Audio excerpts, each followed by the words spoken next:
CL Pandya store में सुमन को आया है हार्ट अटैक और नताशा उसको होश में लाने की पूरी कोशिश कर रही होती है।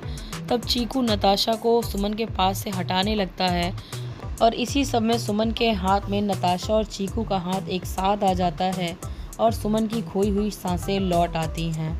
नताशा को भी कुछ एहसास हो रहा है कि ज़रूर ये उसका कोई अपना है और नताशा के शक पे मुहर लग जाती है जब चीकू उसकी दामा को कोई नहीं बुलाता है और उसको छुटकी नाम से पुकारता है।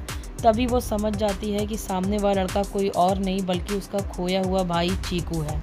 बस कंफर्म करने के लिए नताशा उसे पीछे से चीकू कह के बुलाती है और जब वो रुक जाता है तो नताशा के लिए तो शक की कोई गुंजाइश ही नहीं रहती।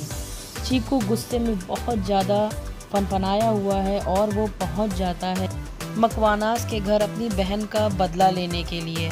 हालांकि चीकू इन सब में पहले शामिल था, लेकिन जब से उसे ये पता चला है कि उसे अपनी फैमिली को लेकर गलतफहमी थी, अब वो अपनी फैमिली के पास पूरी तरह से लौट आया है। और अगर आप पंड्या स्टोर के रेगुलर व्यूअर हैं तो आप सब ने ध्यान दिया हो कि मकवाना हाउस एक्चुअली पहले वाला पंड्या निवास ही है, बस उसमें थोड़े बहुत चेंजेस किए गए हैं। नताशा शेष को भी चीकू के पीछे भेजती है और वहाँ शेष को भी ये पता चल जाता है कि ये गुंडा कोई और नहीं उसका भाई चीकू है। पंड्या स्टोर की एक ख़ास बात ये है कि इसमें सारे इमोशंस को बहुत हल्के फुल्के तरीके से दिखाया जाता है।